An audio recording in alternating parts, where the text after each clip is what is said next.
This video is so that we can do a 1,000-mile view on answering those big questions that you want to find in one place. So this is the video that I wish that I had when I was first searching for Christ.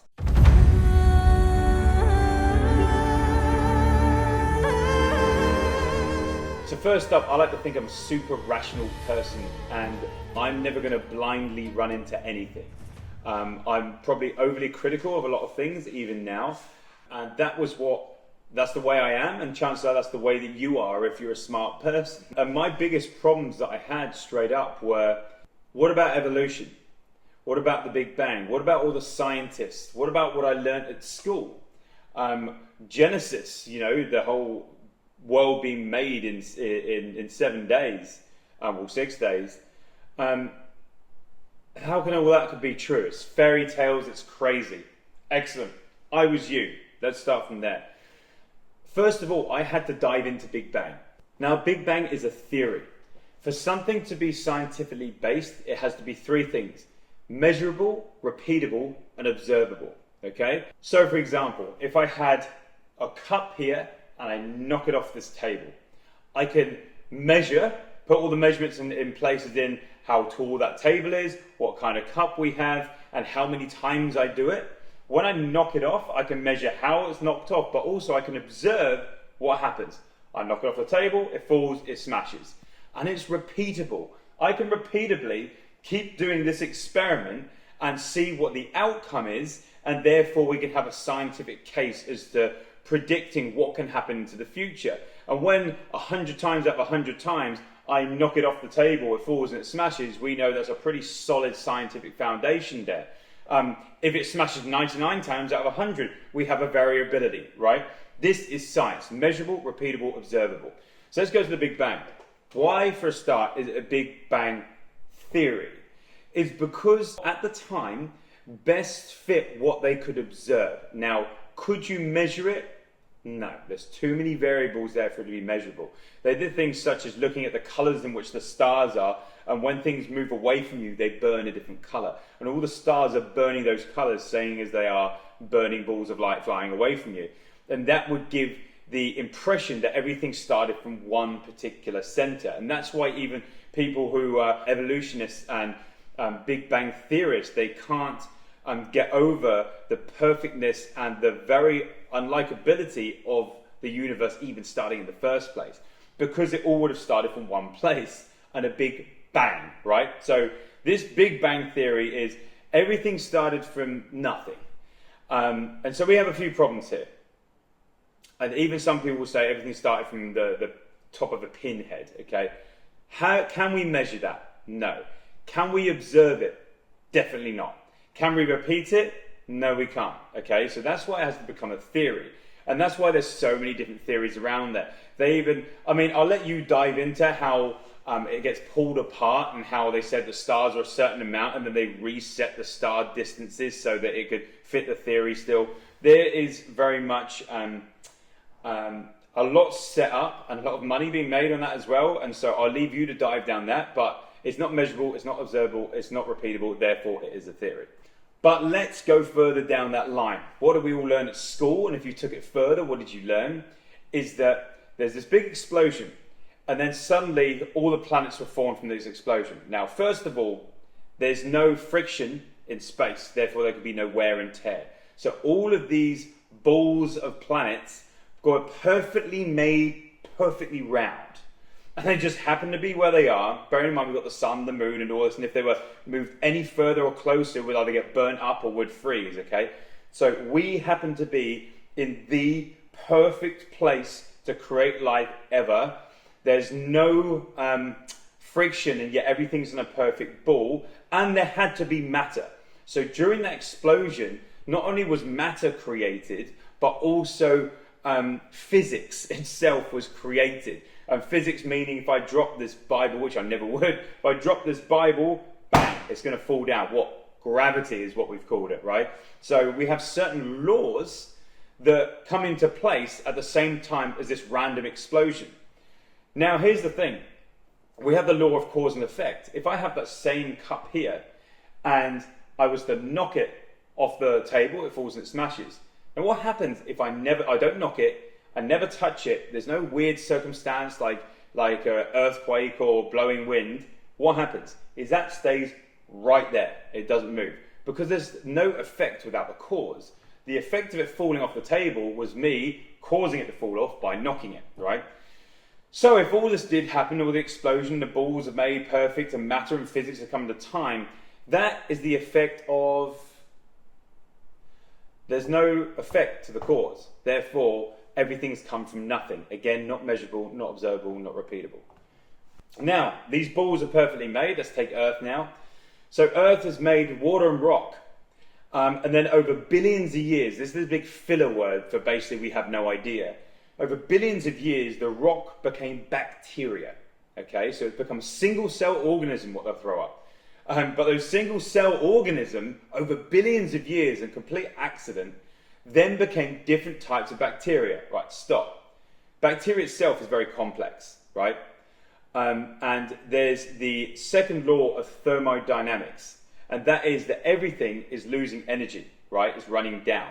So a long story short, a way of saying that is you do not get chaos to order in the natural world. You will get order to chaos. What I mean by that is you will never blow up a pile of rocks and make a house. You'll never explode a car and make a kitten. It will never come out as anything other than chaos, right? It doesn't matter how long you leave it. If you get something that is in order, like a house, brand new, beautiful house, you leave it, you never touch it. Come back a million years, what's going to happen? It's going to be rotted, it's going to be destroyed, it's going to be like everything. Everything runs down in energy, right? Including us. We're born full of fresh DNA and our mitochondria is buzzing, our ATP is turning over, and it all diminishes over time. So everything goes from order to chaos. We have never observed chaos to order without intelligent intervention. Very important. So now this different type of bacteria has become more and more and more, and over billions of years, at some point it's become a fish. Now, if a fish doesn't have a heart, doesn't have its circulatory system, any of these things, it can't live. So it just as if you take your oil filter out of your car, you take your engine out of your car, you take your transmitter out of your car, whatever happens, that needs to all be there to make it run. And that is infinitely less complicated than a fish. The fish has to have heart, lungs, circulatory system, eyes, all this kind of thing. Let's say it's blind, it doesn't even have eyes, right? It's got all these things. It happens to have been made perfect. But here's the thing. There has to be at least two of them, and they have to be male and female.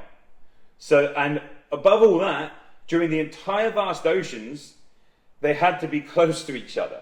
So we've got an infinitely complex being that has to have all these things in place. There has to be two of them. They have to be male and female. They have to be close to each other. And they have to have the ability for them to know what to do to mate. And also when they mate, for them to have the technology, if you will, within them to create offspring that then has to be those two diverse beings as well. Let's say that happened as well. Now we have more fish. Over billions of years, fish became different types of fish. Okay? And we've got, here's the thing, in the Bible it says that everything came after their kind, which is true. Over time, using both the law of thermodynamics, so things are running down, and evolution, which there is an element of truth to this, you can over a long time turn a wolf into a chihuahua. You know, you get the big strong genetics of a wolf, you keep mating, keep going. Over time, it will run down, DNA will break down, splicing will break down. If you have a printer and you do your first print, it's thick black ink, right? You keep printing. What happens when your ink starts to run out? It starts to go grey. And then it goes lesser and lesser before you run out of ink. That is basically how everything works, is that when you have that wolf that has those amazing genetics that prints, what happens is your DNA is trying to copy what it had before, but it copies a little bit less, and that's why everything breaks down. And so that's why we age, funnily enough. And not only why we age, is why when we watch things in nature, things don't get infinitely better, they go the other way. And you can observe that in real world terms as well. Okay. But somehow, these fish have become more and more advanced and become different kinds. Stop again. Measurable, observable, repeatable.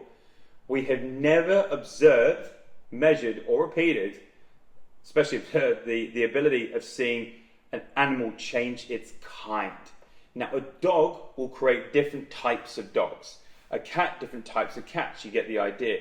A dog will never birth a cat. A cat will never birth a pig. We know that's pretty obvious.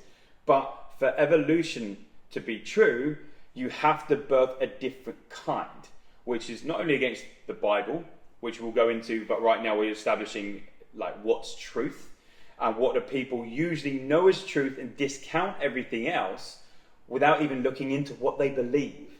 So these people, they will cite out, oh, evolution, Big Bang and all this, but they've never actually looked into it. So, but now we have the different types of fish. And let's say that happened. Now one fish at some point has to have come out and gone onto land. Okay, now I don't know how this happens, but these billions of years, I mean, maybe they started as stumps and it grew out like that, but when we've got a fish that can now go on land. Again, then you have to have different types, and we go through the same conundrum. You see where I'm going here. Do you know there's actually a TED talk that talks about we have hiccups because it's us changing lungs to gills. The ancient transition from water to land. An inhalation that could move water over gills, followed by a rapid closure of the glottis, preventing water from entering the lungs. The psyop's big. Now, let's stop there a second.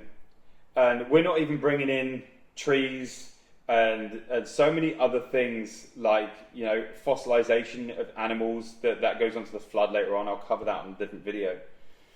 Is that it's pretty ridiculous and it's a theory and it's so limited and it's got the inconvenient truth of what caused this, how did this happen. People talk about the fossil record and you'll have, say like they'll say ape and man, and we're just descendants of apes. For a start, they're still apes.